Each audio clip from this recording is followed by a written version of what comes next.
a alfa, a beta, a delta y z, ¿ya?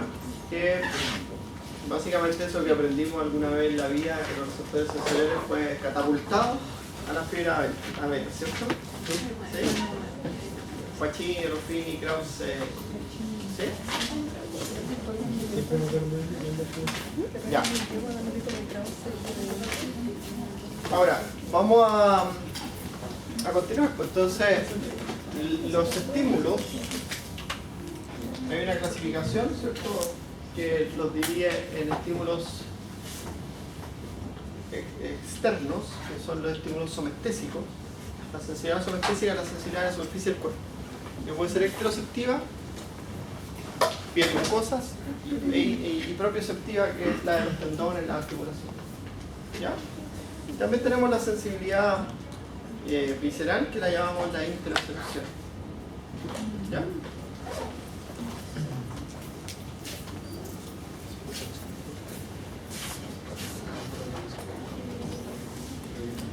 Bueno, sensibilidad superficial, ¿cierto? Hay distintos estímulos: el dolor superficial, la temperatura, el tacto grueso, el tacto fino, ¿cierto? El tacto grueso ortopático y el tacto fino.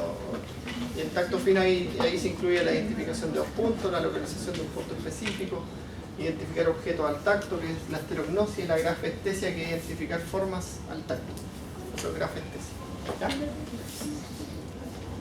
Dentro de la sensibilidad profunda, la podemos dividir en consciente e inconsciente, o propiocepción consciente y propiocepción inconsciente.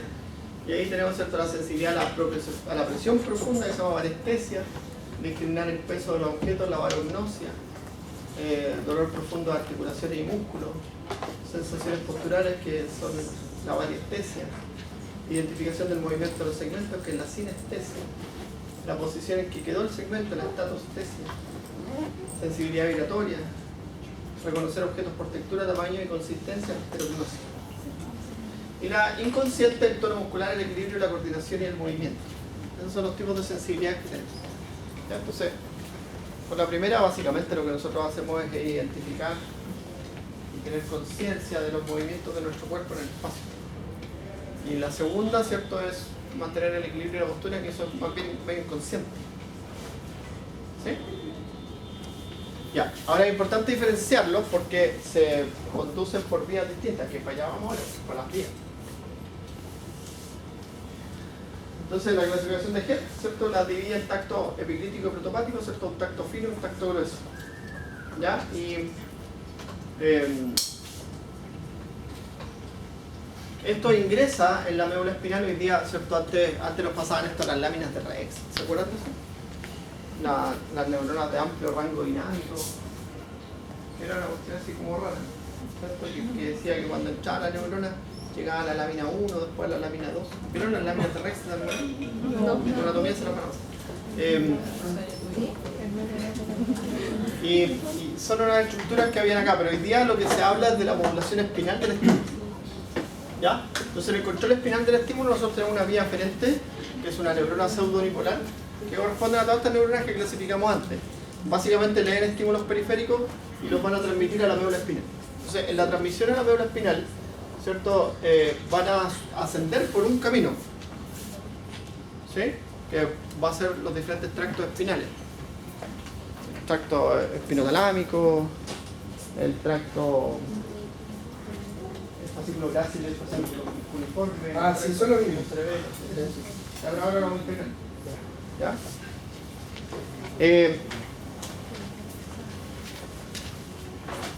Bueno, lo que hace esto, ¿cierto? Y lo que muestra aquí, ¿cierto? Tenemos entonces vías que propagan el estímulo y vías que inhiben la propagación del estímulo. Entonces aquí, por ejemplo, tienen la modulación espinal del dolor. Entonces nosotros tenemos neurotransmisores excitatorios como la sustancia P y el glutamato, ¿cierto?, que transmiten el estímulo, pero al mismo tiempo tenemos un control supraespinal del estímulo y un control espinal del estímulo, o segmentario. Entonces hay interneuronas en el segmento espinal que controlan la propagación del estímulo a través de neurotransmisores inhibitorios y neurotransmisores que descienden de áreas centrales del control del dolor, ¿cierto?, que hacen la modulación espinal. Entonces, no es que inhiben el estímulo, pero sí se descubre que están estos neurotransmisores que modulan y eso te permite instaurar estrategias de manejo del dolor. espinal. ¿Ya? Para eso sirve conocerlo. ¿Con supraespinal a qué se refiere el profe? Que viene del tronco encéfalo normalmente. ¿Ya? Entonces, mira, sobre la médula espinal. ¿Ya? Bueno.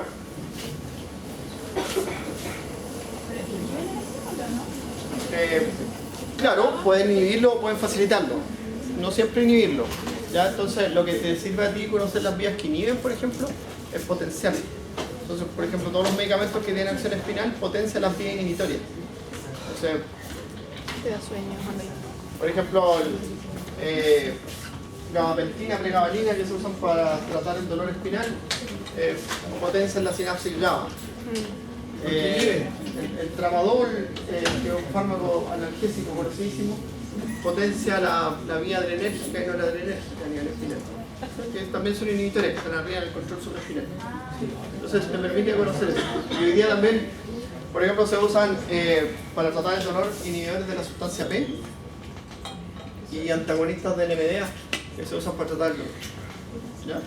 ¿Y cuál es un ejemplo de medicamentos de esos? ¿Cuáles serían? Tramadol, Gabalina. pregabalina, gabapentina. Eso no viene del opio, ¿sí? No. Ahí está pero también está la morfina, el fentanilo que actúan ahí cuando están opioides. ¿Viste que los opioides tienen negativo? Ah, ya. Dígame. Matías. Espera un poquito. ¿Por qué la pregabalina se ocupa en la fibromialgia? Porque es para tratar el dolor crónico. Ya, cuando escuches tu pregunta. ¿Esos medicamentos tienen repercusiones si es que se usan por mucho tiempo? Sí, obvio que sí. Ya. Ahora, el estímulo se va a transmitir centralmente, se va a transmitir hacia el sistema nervioso central por los tractos espinales. ¿Ya? Y aquí tenemos varios tractos espinales. Entonces, tenemos por ejemplo el sistema anterolateral. Ya que, mira lo importante de mirar esto es ingresa la neurona sensitiva y decusa al lado contrario y asciende por el tracto espinotalámico o el sistema anterolateral que está aquí. Entonces, el sistema anterolateral tiene el tracto espinotalámico, espinomesencefálico y espinoreticulaar. Nos vamos a ver. ¿Ya? Ya voy. Puede ascender el estímulo, ¿cierto? Por el mismo lado a través del leminisco medio, el fascículo gracilis y cuneiforme. ¿Sí? O puede ascender por el tracto espinocerebeloso, ya que normalmente la ascensión por el tracto espinocerebeloso es bilateral, sube por los dos lados, porque ya hay información al cerebelo. Pero sube por esa parte blanca, ¿cierto? Sí. La parte de al medio solo procesa. Aquí se hacen las sinapsis locales de los segmentos.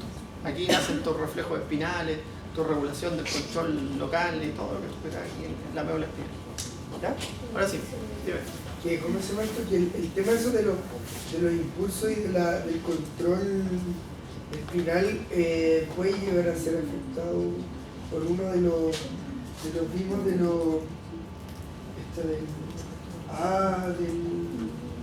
de las catecolaminas, de los receptores de dopamina. Claro. ¿Sí? Los neurotransmisores modulan, hoy día, eso es lo que les estaba explicando, pues antes se hablaba mucho que las neuronas de amplio rango dinámico, que las láminas de Rex y todas esas cosas, hoy día eso ha sido totalmente reemplazado por el control espinal a través de neurotransmisores y neuromoduladores.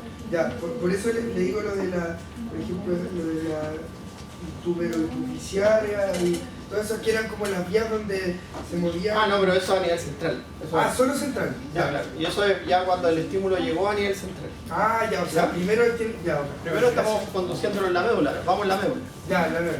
¿Ya? Entonces aquí... Siéntate ahí, que voy a hablar.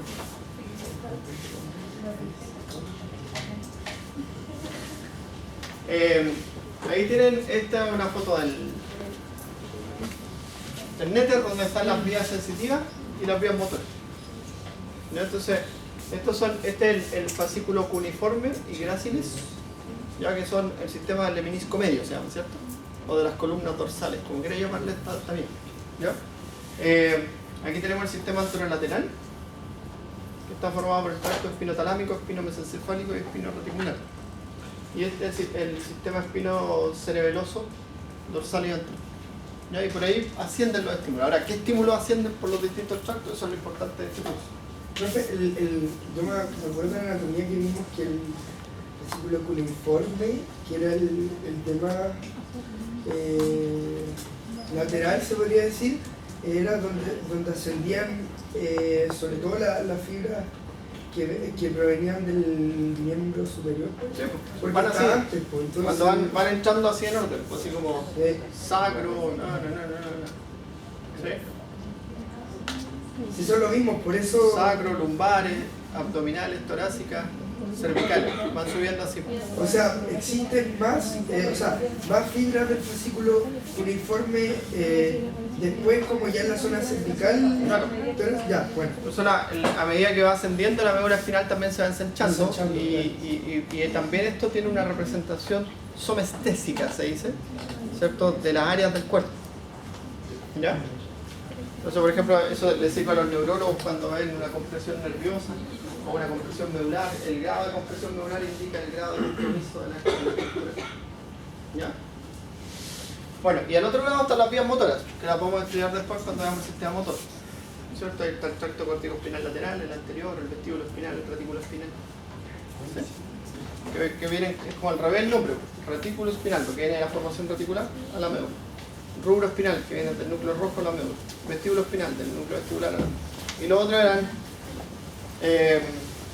espino talámico, porque van de la médula espinal al tálamo. Espino cerebelar, porque van de la médula espinal al cerebelo. ¿Ya? Ahí está el nombre. Ya. Entonces, tú tienes la médula espinal, ingresan las vías sensitivas y forman el ganglio de la raíz dorsal, ¿cierto? Es donde están los cuerpos de la neurona sensitiva y ingresa por la médula espinal. ¿Ya? Y ahí van la vía motora que después forma el nervio periférico. Los plexos son siempre de las raíces dorsales, ¿cierto, profe? No, los plexos son de ambas. Ah, ya. ¿Sí? La motor siempre entonces. Los plexos tienen una raíz, las raicillas nerviosas forman los ramos y los ramos forman los nervios. Sí, pues, sí. ¿Ya? Sí, pues. Sí, pues usted va a hacer yo. Sí, pues, La prueba. La prueba. Sí, po. Ya, entonces los sistemas de conducción espinal, ¿cierto? Están ahí ordenados. Ahí tiene el cordón posterior o el menisco medio que está formado por el fascículo grácil y cuneiforme, ¿ya? Y tiene todos los nombres posibles están ahí, ¿ya? Antes se llamaban fascículos de Groll y Burda. El sistema anterolateral, ¿cierto? Está formado por el tracto espinotalámico, lateral y ventral, por el tracto espinoarticular y el tracto espinotectal o espinomesencefálico. ¿Ya? Obviamente este llega a la formación reticular y este llega al mesencéfalo y este llega al tálamo, por eso se llama así. Y el tracto espinocerebeloso. ¿Ya? Esa es la organización que tiene. Ahí tienen el levinisco medio, el sistema del levinisco medio o de las columnas dorsales, ¿cierto? Entonces está formado por los fascículos grácil y cuneiforme, y cuando llegan a los núcleos grácil y cuneiforme que están ahí, forman esta estructura que se llama el levinisco medio. Y el levinisco medio lleva la información al tálamo. Y del tálamo va a la corteza, somatosensitiva primaria. ¿Ya? Y eso es el orden. ¿Se va por la sustancia blanca? Sí, siempre por la sustancia blanca.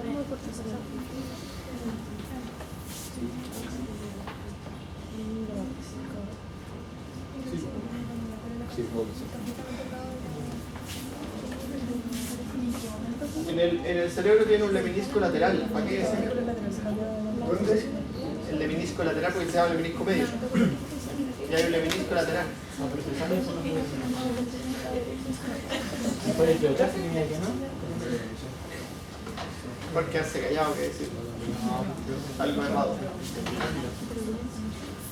Una consulta. Cuando se pasaba a llamarle menisco medio, ¿era cuando pasaba por qué estructura? ¿Se cambiaba el nombre? Cuando hacía la cortical. Ah, cuando hacía cambiada de lado. Aquí hace sinapsis en los núcleos grácil y cuneiforme. ¿Ya? Y ahí forma el levinisco medio. Pero hay un levinisco lateral. ¿Para qué sirve el levinisco lateral? Para hallar la información La visión. del oído. El oído sube por el levinisco lateral y llega al núcleo geniculado medial. Pero el menisco entonces, profe, es como un tipo de estructura. Es un fascículo. ¿Ya? O sea, era por la audición. Y, profe, ahí a nivel de la médula, o sea, ¿no es cierto? El Cristo se daña del lado derecho y pasa al izquierdo. ¿Eso pasa con todos los impulsos motores? No, eso es sensitivo. Esto es sensitivo. Sí. Estamos viendo el sistema sensitivo. ¿En todos los sensoriales también? No, porque hay uno que cambia de lado en el mismo lado. ¿Ya? Este cambia de lado en la médula espinal, pero siempre va en el lado contrario. ¿Ya? Ya, veamos que ahí tiene cierto. Si ustedes miran aquí con detalle, está el núcleo uniforme, el núcleo grácile, y esas bandas que están ahí es el lemnisco medio. ¿Ya? Se llama leminisco porque tiene una forma de leminisco. En latín. En latín también viene del leminisco. Ya, los meniscos se llaman meniscos. No sé. ¿Sí? El leminisco entonces que es como así, ratoncito al medio y... Ya. al... Sí. Ya. Y ven ustedes que aquí están los tractos sensitivos. Entonces, si ustedes ven ahí, por ejemplo, tienen el nervio espinal, la vía descendente del quinto par craneano, que es sensitivo también. Y estos van al tálamo. Todos viajan al tálamo. ¿Ya? Está el núcleo principal del trigémino. Ahí viene el nervio trigémino. ¿Ven? Y ahí va la información al tálamo por este vía descendente del trigémino. ¿Ya? Bueno, por el menisco medio, presta atención al menisco medio. Entonces, el menisco medio, ahí está más esquemáticamente, lleva la propiocepción consciente. El saber, tú dónde están tus bracitos, tu cabecita, tus manitos. ¿Ya? Eso se llama propiocepción consciente. Pero ¿El reflejo sería propiocepción consciente? No, No. propiocepción consciente es que usted tiene conciencia que está sentado. Sí. ¿Y cuál es la dimensión que ocupan sus brazos en el espacio, sus piernas en el espacio, su cabeza en el espacio? Profe, y es verdad, un ejemplo cuando dicen que los adolescentes, un ejemplo, crecen muy rápido y se ponen como la del pavo porque se tropiezan con sus piernas o pasan a pegar manotazos, porque aquí existe sentado como regular.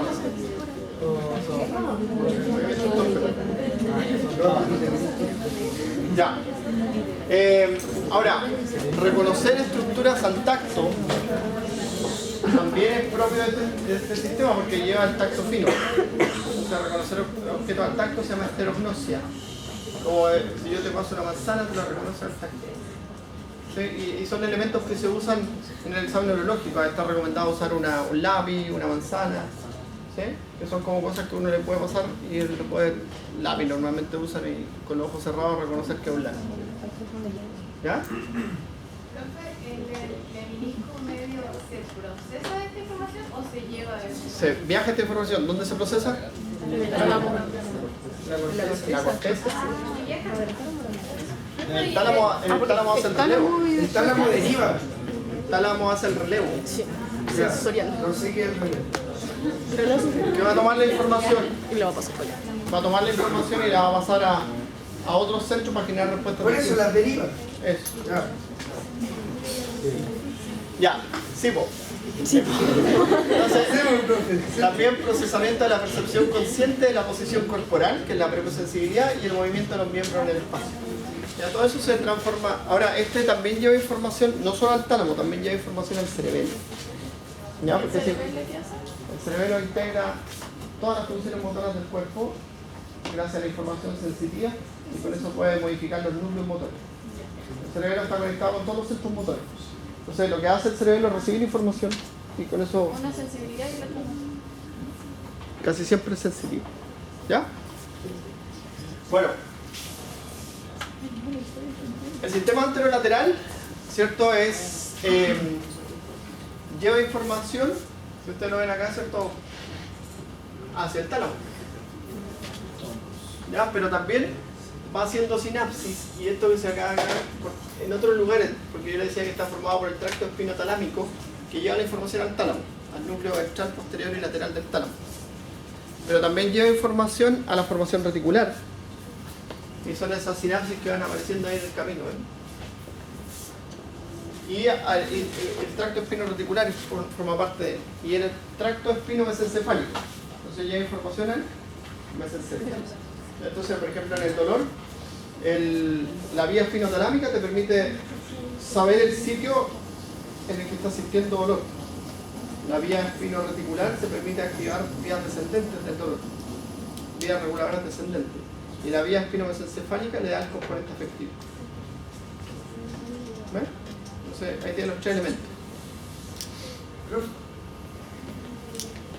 Entonces, ¿el menisco medio era sistema posterolateral o posterior? No lo entendí. No, el menisco medio se llama el menisco medio. Sí. ¿Sí? Está formado por el núcleo, por los tractos o los fascículos grácil y cuneiforme. El sistema anterolateral es otro sistema que está acá, ya que lleva información ascendente y está formado por tres tractos: el tracto espinotalámico, el tracto espinomesencefálico y el tracto espinoreticulares. ¿Ya? Ahora mira, la diferencia que tiene el sistema anterolateral que decusa en el mismo segmento. O sea, en el mismo segmento vas al lado contrario. Y vas abajo el canal central de la médula espinal. Ya la médula espinal solo funciona para transmitir, igual procesar. ¿Cómo? Ahí la médula espinal solo sirve para transmitir ese No, porque impulso, ese estímulo lo procesa la interneurona y te pueden generar una respuesta refleja. Eso ustedes lo estudian. ¿Sí? Ya. Entonces, son terminales nerviosas libres normalmente, ¿cierto?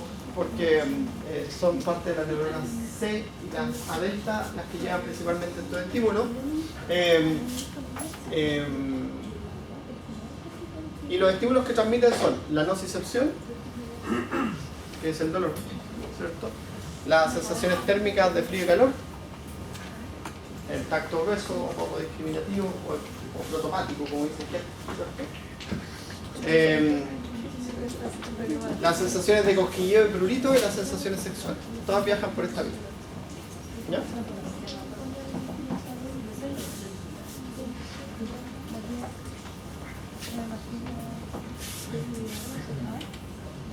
Y si ustedes buscan en este esquema el sistema anterolateral, lo encuentran. Sistema anterolateral.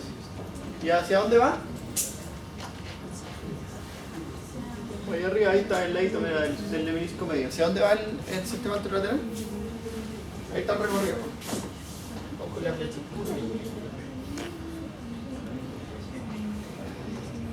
Ahí va, por el menisco medio. ¿Hacia dónde llega? Tan. ¿Ya? Tan.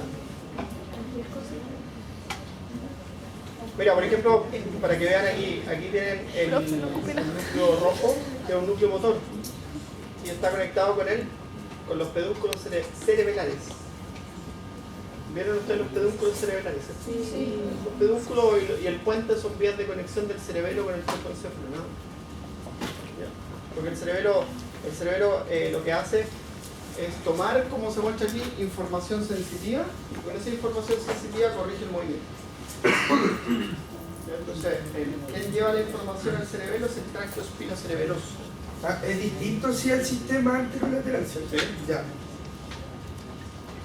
Ya, Matías, mira, el menisco medio es una cosa, ¿cierto? Sí, una cosa. Vamos con el resumen de esto. El menisco medio transmite el tacto fino, la propiocepción consciente, ¿sí? Y la capacidad de discriminar objetos al tacto. Después tiene el sistema anterolateral, que es otro sistema, donde está el tracto espinotalámico, espinomesencefálico, espinoreticular. Transmite el tacto grueso, el dolor, el calor, el frío, las sensaciones sexuales, el cosquilleo. Y ahora estamos viendo otro, que es el tracto espinocerebeloso, que lleva información al cerebelo. ¿Ya? Entonces, este se inicia en las articulaciones y en los tendones, ¿ya? Y transmite la propiocepción inconsciente. Entonces, este sistema es un sistema que produce una retroalimentación rápida y continua con el cerebelo para realizar ajustes posturales previos y ajustes posturales posteriores al inicio del movimiento. ¿Ya? O sea, tú vas a iniciar un movimiento y tú adquieres una posición. Y cuando estás iniciando el movimiento, corrige esos movimientos gracias a esta información que llega a tu cerebelo todo el tiempo. ¿Ya? Eso era como cuando vimos músculos que veían si la tensión se mantenía. Claro. Eso ya es más reflejo. No. No. No es reflejo porque esto te sirve para generar cuando uno controla un movimiento, Es que lo que pasa es que no tiene un concepto que viene de antes, que piensa que el movimiento es voluntario completamente, pero el movimiento voluntario tiene una parte consciente y una parte inconsciente. ¿Ya? Y la parte inconsciente es la que controla el cerebelo y el sistema extrapiramidal completo, que son otros centros que vamos a aprender que se llama sistema extrapiramidal. La parte consciente es la que controla tu corteza, la que tú planificas y ejecutas. ¿Ya? Acá sale un ejemplo, dice propiocepción inconsciente. Pero este tracto solo lleva la información inconsciente hacia mi cerebro, no da la respuesta. No, porque la respuesta la genera el cerebelo sobre los sistemas motores. Oye, acá este simplemente le avisa a mi cerebro cómo estoy. Claro, eso por ejemplo yo voy caminando, ¡pum! Me tropiezo. No voy a caer, no me caigo. ¿Por qué? El tracto mandó la información de que Mandó la información que hay una estabilidad postural y vienen los centros motores que generan respuestas reflejas. Por ejemplo, el espino reticular extiende los brazos, el vestíbulo espinal extiende la columna, el retículo espinal ayuda a la flexión y todos esos movimientos que uno hace y no se cae. Y eso lo puedes entrenar tú. Hay gente que lo entrena, por ejemplo, hay gente que corre con obstáculos, lo entrena. Entonces van a correr al cerro y no se doblan los tobillos, porque si tú vayas así a buena primera al cerro, vayas a volver con una 15. Porque tenés que pisar y saltar, ¿sí? Esquivar las ramas. Entonces lo entrena. La gente que hace deporte lo entrena.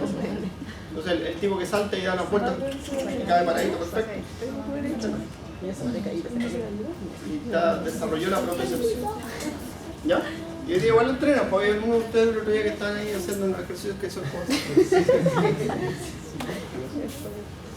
esos son ejercicios propioceptivos, te ayudan a mejorar la postura y el movimiento. ¿Ya? Estaban aplicando la batería. Hay un aparato que se llama bósulo, ¿verdad?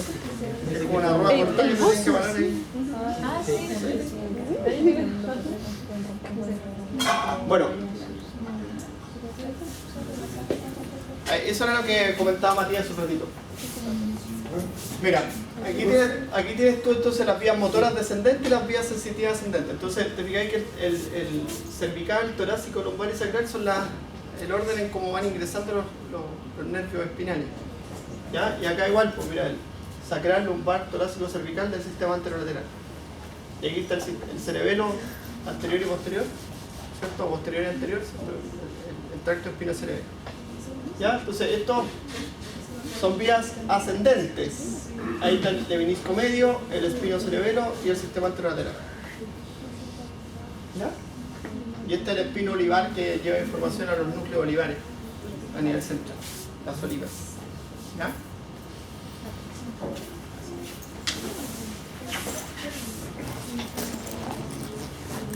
Ahora, si se dan cuenta ustedes, en este otro esquemita, vamos a mirarlo con el puntero porque es más fácil.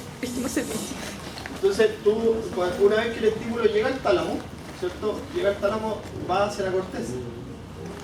¿Sí? Y ahí en la corteza somatosensitiva primaria, en el área 1, 2 y 3, nosotros podemos interpretar qué área del cuerpo está siendo estimulada con frío, con calor, ¿sí? Todos los estímulos que hemos visto. Tacto fino, tacto grueso. ¿Sí? Ahora, ahí está, ¿cierto? El sistema anterolateral, o tracto espinotalámico, que aquí lo diferencian, y el menisco medio, está al ladito. ¿Ya? Bueno, si siguen hacia abajo el esquema, ¿cierto? Ahí tienen los diferentes estímulos: dolor, temperatura, presión, tacto, posición, propiocepción consciente, propiocepción inconsciente. Y si miren la propiocepción inconsciente, siguen las neuronas azulitas, ¿cierto? Van bilateralmente hacia el cerebro. ¿Ya? Y también van a ver que la propiocepción consciente asciende y hay una neurona aquí que hace sinapsis en un núcleo que se llama núcleo cuneato accesorio, que es el núcleo cuneiforme accesorio, y de ahí va al cerebelo. ¿Ven? Entonces lleva la propiocepción consciente al cerebelo. Propiocepción consciente e inconsciente va al cerebelo. ¿Ya?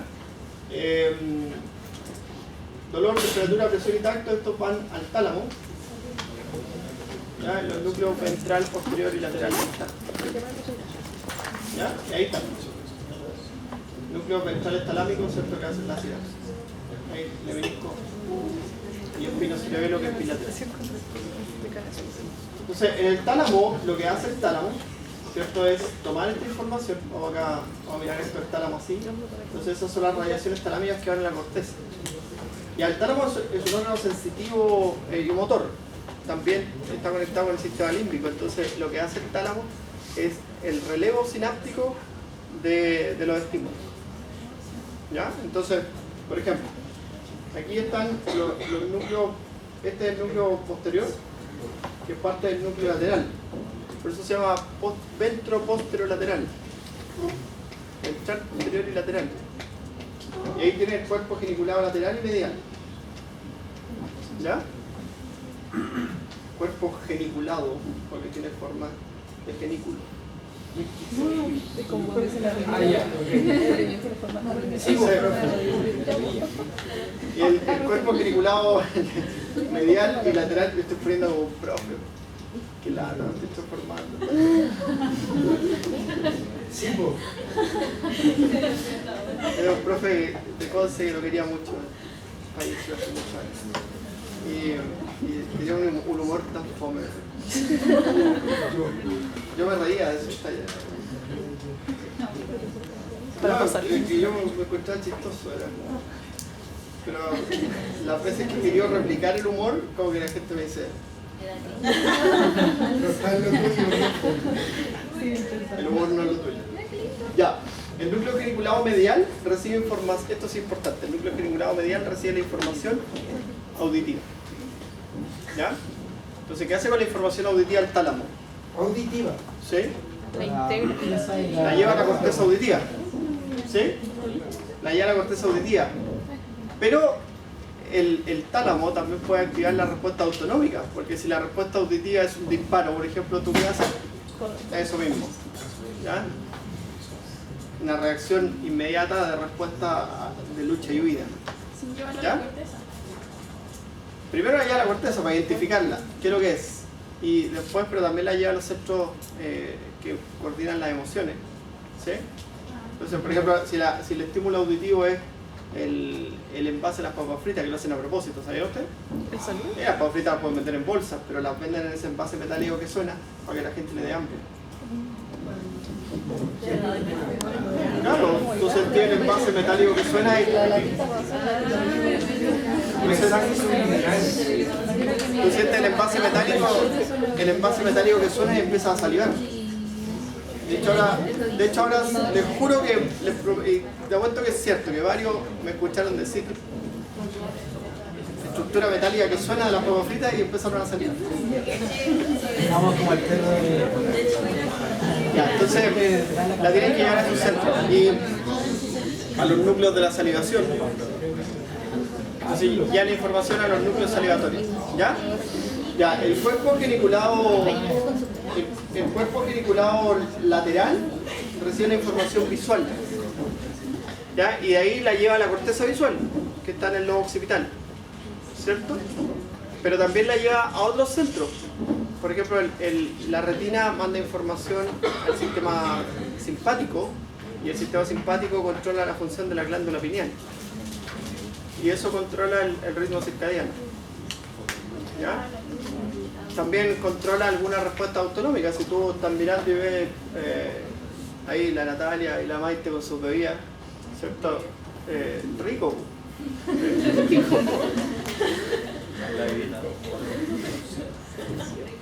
Entonces, tiene que ver con otro componente y eso, de hecho, eso se llama en fisiología digestiva, se llama fase cefálica de la alimentación. Cuando tú sientes olor, ves o escuchas algo asociado con el alimento. ¿Ya?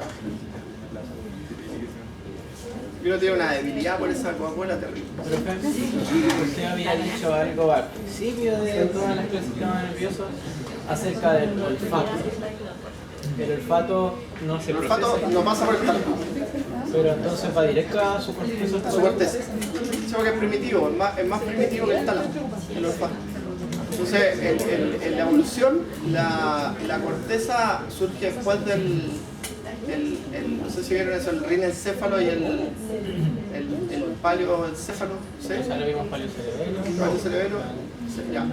Entonces, el olfato pasa directamente a la corteza olfatoria y después vuelve al tálamo. Después vuelve al tálamo para activar los núcleos de la salivación, los núcleos, el vago, por ejemplo, para activar la motilidad intestinal. Un ejemplo, con un ruido, no sé, por un disparo, que yo sé que ese ruido me genera miedo, porque resulta mucho de vida. Pero el primero tiene que llegar a mi cuerpo articulado, después tendría que ir a mi corteza para que sepa que es un disparo. Pues, Sí, pero es que del tálamo se activa la respuesta a ruido intenso. Ah, ya, claro. Es solo un ruido intenso, nada más. Si tú estás quieto y sentís un ruido intenso, después lo identificáis que puedo ser. Mi tálamo puede identificar si Claro, es lo mismo que los olores irritantes. Hay olores que son irritantes, entonces tú puedes sentir el aroma del perfume, ¿sí? Y te puede gustar o no, pero si sientes el olor de y eso lo va a leer el nervio olfatorio. Pero si tú tienes un aroma irritante como el alcohol, ahí no estás estimulando al nervio olfatorio, estás estimulando al nervio trigémino. Y eso genera una respuesta refleja inmediata de rechazo con ese olor. ¿Sí? En la boca, por ejemplo, tú ves el gusto, ¿cierto? Pero si hay una sustancia que produce sustancias putrefactas, por ejemplo, las lee el trigémino y genera una respuesta refleja. Estás comiendo alimentos en descomposición, por ejemplo. Eso lo lee el trigémino. La leche cortada. Claro, algo así. El trigémino tiene como receptores. Claro, de alerta. Ya, la porción anterior del tálamo, los núcleos anteriores del tálamo conectan con el sistema límbico. Ya conectan con el sistema límbico que está al lado, porque al lado del tálamo están los núcleos basales, donde está la amígdala, la accumbens, la corteza del cíngulo anterior, todas estas estructuras que son parte del sistema límbico. ¿Qué es el sistema límbico? El sistema de control de las emociones, la ínsula. Por ejemplo, tú te alimentas, ¿cierto? Porque es rico, porque lo necesitas. Pero también la alimentación tiene un componente social y afectivo. Los aromas igual, pues tú sientes aroma y dices, qué rico olor, el olor del perfume, y a veces te evoca un recuerdo. Eso es percepción. Percepción. Ya, y esto, el núcleo medial del tálamo, los núcleos mediales del tálamo, estos núcleos están conectados con la corteza motora, con toda la corteza motora. Entonces, ¿qué hacemos con esa estructura medial del tálamo que mantiene activa la corteza motora siempre? Siempre mantiene activa la corteza motora. Entonces, ¿qué hacemos con esa parte medial del tálamo? La vamos a estudiar en la otra clase como componente motor, ¿cierto? Los núcleos de la base, los núcleos basales, tienen inhibida esa parte del tálamo. Claro, entonces, el globo pálido tiene inhibido a esta parte del tálamo, porque esta parte del tálamo estimula la corteza siempre. Entonces los núcleos basales lo tienen inhibido. Cuando se inicia el movimiento, esa inhibición sale y el tálamo puede estimular la corteza. ¿Y esto era cuando se alteraba? Estaba el Parkinson. Claro, Parkinson, Huntington, las corias de todos. ¿Ya?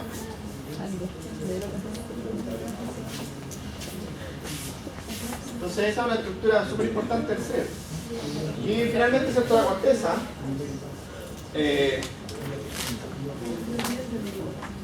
somatosensitiva. Entonces, la corteza somatosensitiva es somestésica del cuerpo y es somestésica en toda su área.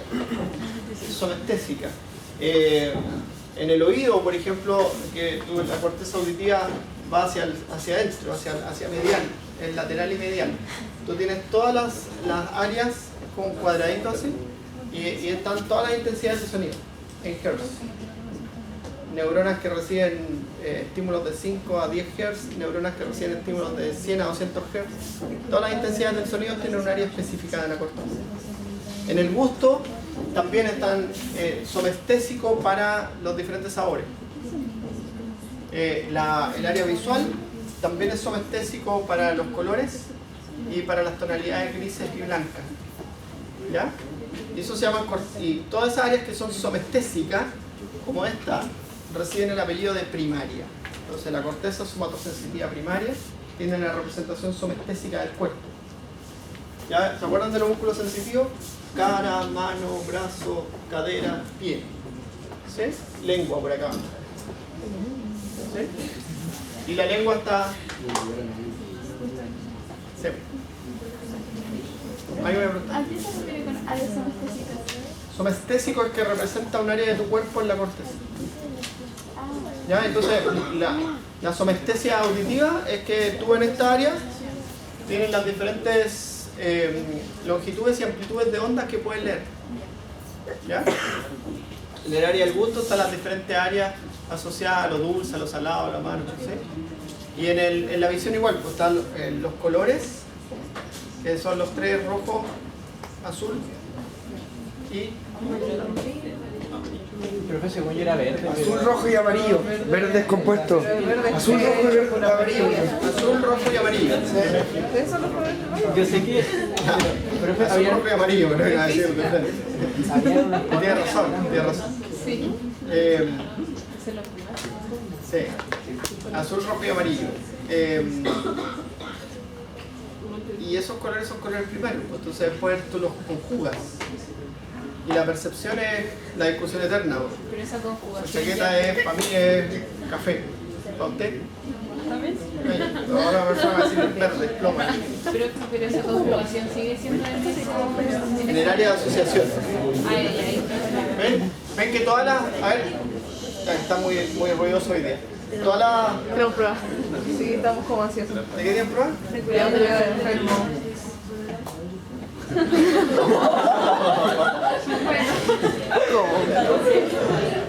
Bien, pues. Mira, si ustedes ven la visión, hay un área de asociación visual. ¿Ya? Entonces, por ejemplo, esta es el área de interpretación del lenguaje. ¿Sí? El área de Bernis. ¿Ya? El área de asociación auditiva. ¿Ven? El área olfatoria. Y también de asociación olfatoria. Entonces, esto lo tenemos nosotros mucho más desarrollado que otras especies, las áreas de asociación. En los cerebros, uno ve el cerebro de una rata, por ejemplo, no tiene tantas circunvoluciones, porque tiene menos áreas de asociación y entonces sus respuestas son más primitivas y son más lucha y huida, ¿cierto? ¿Cuál es speech? Ahí sería la de Broca. Broca, claro. Entonces de aquí hay un fascículo que conecta esto con esto que se llama fascículo arqueado. ¿Ya? Y cuando uno tiene, no sé, por ejemplo, se imagina un ruido, por ejemplo, te piensa una canción, ¿qué áreas se estimulan? La amígdala. La amígdala. La amígdala y la accumbens crean, la amígdala y la accumbens crean, no sé si lo tengo aquí. Ah, por ahí está, pues este esquema es un clásico. Bueno, los músculos sensitivos, pero si tú ves, mira, tú tienes el área visual, el área olfatoria, el área del gusto, todo, son como el área de la corteza.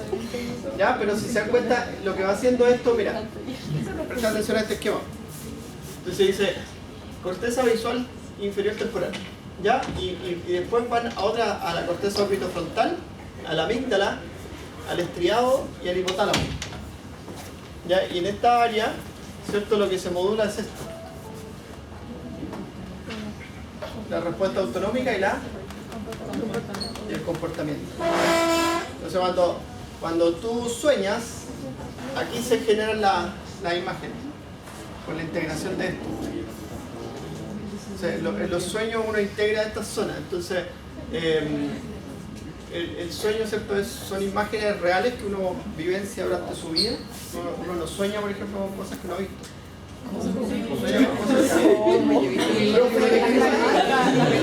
Solamente la posición en otro lugar.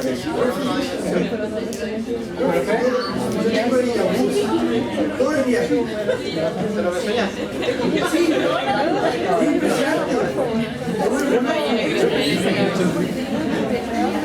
Y una cosa de todo el ser humano no puede quedar.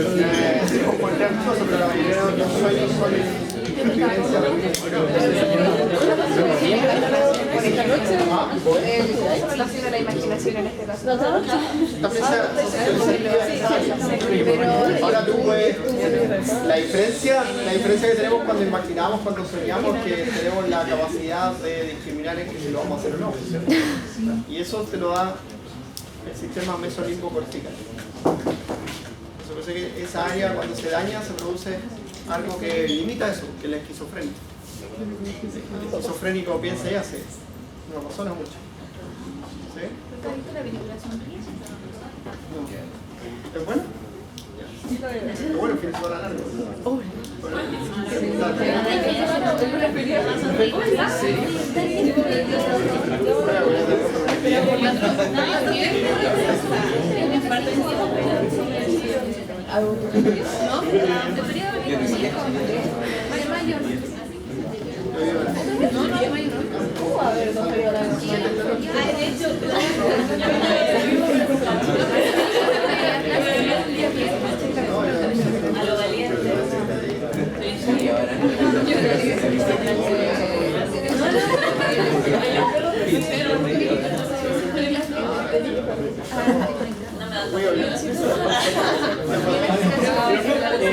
Y un ejemplo cuando uno... Se acabó. ¿Qué pasa con tu Perú?